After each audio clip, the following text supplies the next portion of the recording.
ever.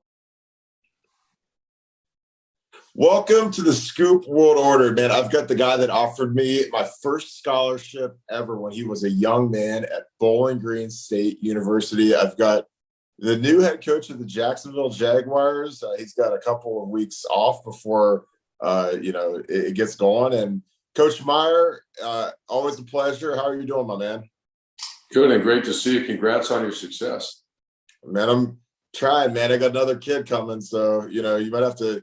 Instead of you offered my first kid a college scholarship, now you can just offer him like an NFL contract, but you could draft him. So I'm real excited for everything. How's everything going with Jacksonville? And maybe give me something that it was a little tougher that you weren't really expecting with your transition from college to NFL life.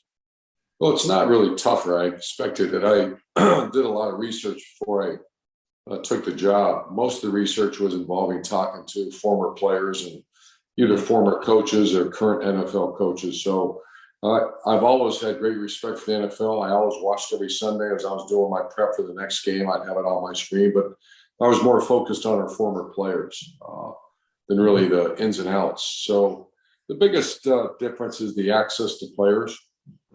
Everything's voluntary, which is, it's amazing. Everything's voluntary now in the off season other than mandatory minicamp.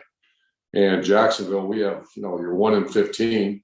And you're not 1 in 15 because of bad play. I've said this many times, not bad players, bad coaches, just you got to fix some stuff. And our target was sports performance once I was down there for a year. And we hired Anthony Schlegel and hired Fergie, a new trainer. We just put together a really, I think, one of the best models out there. Our players absorbed it. They embraced it. And we had basically 100% attendance at all our voluntary events. And our players are fantastic. That's awesome. Yeah, I was with Fergie in San Francisco, and I was with George Warhop in San Francisco. So two really, really good dudes. You have a couple of my favorite players. I love Laviska Shenault when he was in college. He was a guy that was a great receiver, but they made him the wildcat running back, and he rushed it. He runs hard. Like he's a tough kid to go up in the A gaps. Not every receiver wants to go in the A gap. And you made one of my favorite draft picks in taking Travis Etienne because there's a lot of people that scoff at taking a first-round running back, but I look at him as a weapon. And, you obviously took Trevor, who's the number 1 pick overall. But talk a little bit about going into that pick and taking kind of his sidekick and a guy that he already had 3 years of chemistry with and what went into that pick.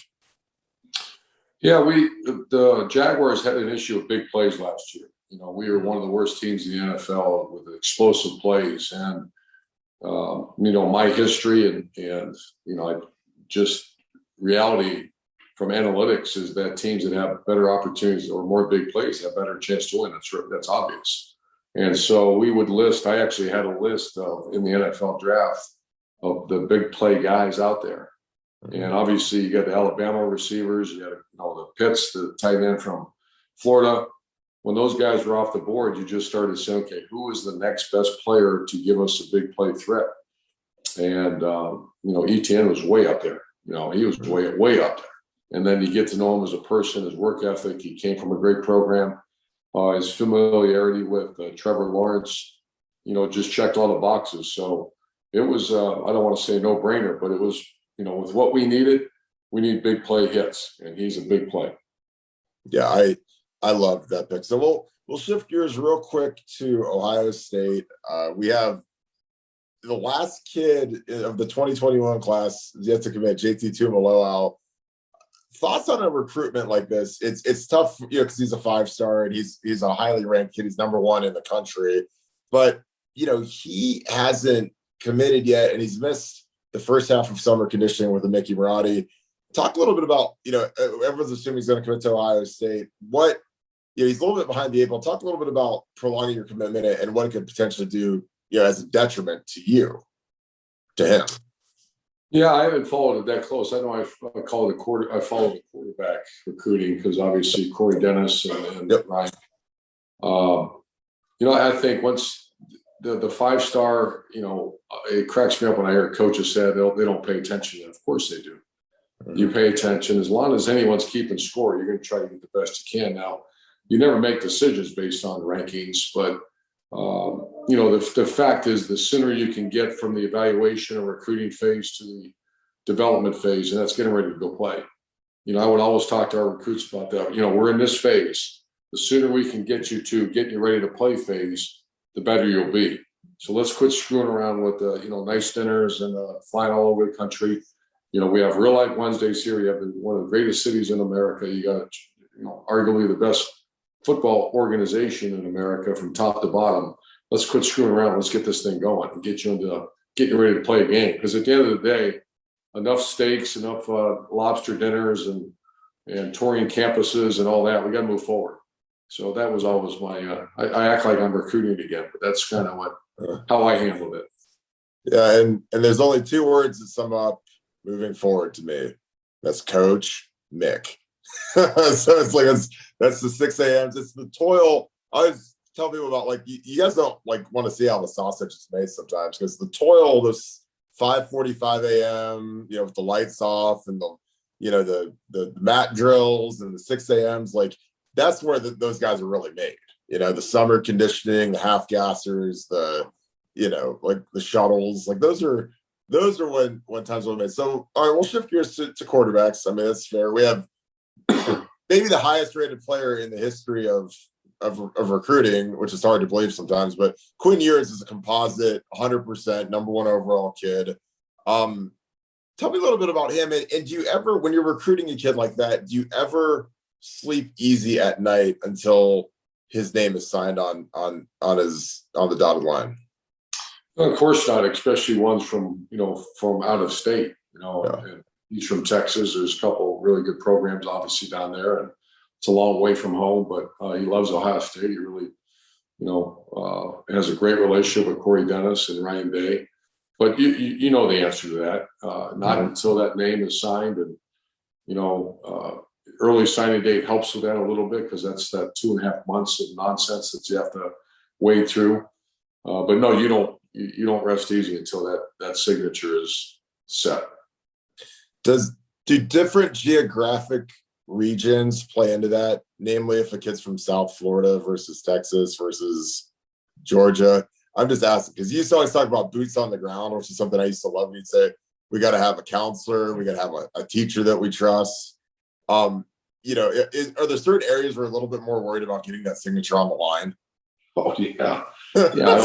I don't want to get into the whole can of worms, but there's some areas you're zero trust. And when I had my best recruiters were the ones that saturated areas. I would call it the octopus approach. Where they just had the tentacles all the way. They had the counselor, they had the teacher, they had the uncle, they had the girlfriend's family, the family.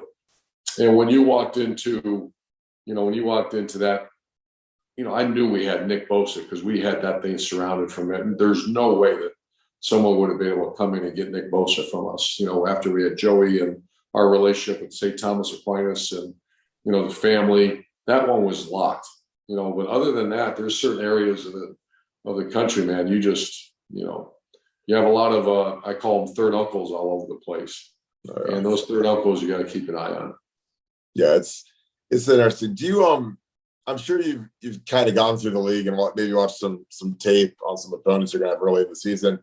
Do you have a sense of pride when you see some of the guys that you recruited and how well some of these guys are doing in the league? Like, I mean, you recruited Joey Bosa's $150 million pass rusher, Chase Young, rookie of the year. Do you have some pride when you're watching these guys and how they've been so dominant in the NFL early in their careers? Yeah, I've had some people send me some analytic background on the players from Ohio State, and it's historical. It's, once again, you mentioned Coach Mickey Marotti. You didn't mention our assistant coaches we've had, but, our job is really as a coach. It's in the NFL now, and I certainly took that approach we did in college at least the last 6-7 years. It's all about increasing that player's value. What can we do to increase this player's value?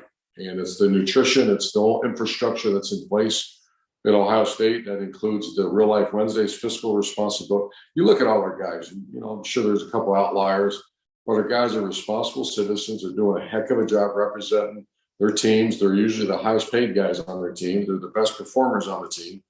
You look at a guy like Terry McLaurin, Paris Campbell. I just was with Paris Campbell at the Buckeye Cruise, and you're looking at these they're studs. I mean, they're just great people that are that are doing great in the NFL. So absolutely, I know Gene Smith does. I know Ryan Day does. I know all the previous coaching staff we had. Extremely proud of.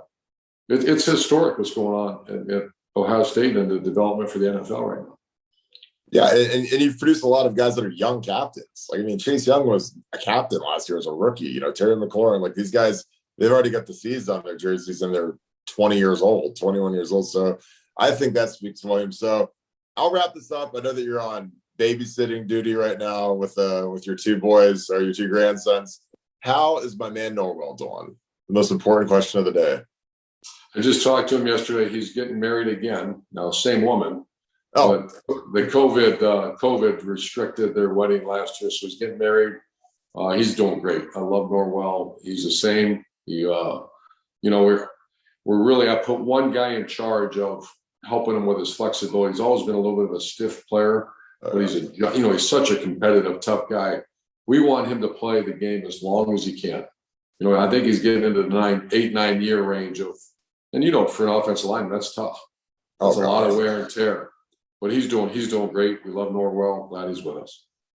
Yeah, he's a beast. He's weird because when you watch him run around cones and stuff, you don't think much. But you put the tape on or you put him in one-on-one pass rush, and he's as strong as an ox. And he gets his hands on people, man, and they don't move him back. And that's why he's gotten paid so much because he's such a good pass blocker. So, well, Coach, man, it's always a pleasure. I'm excited for you. I'm glad you're getting your facility too, because I know that you like the pretty stuff. You got a nice facility coming to Jacksonville, and I'm just happy for you, man. I got an NFL team to root for now. So give my best to Shells and the grandkids. And I told you I'd keep it under 15, so I did it for you, my man. So I appreciate you.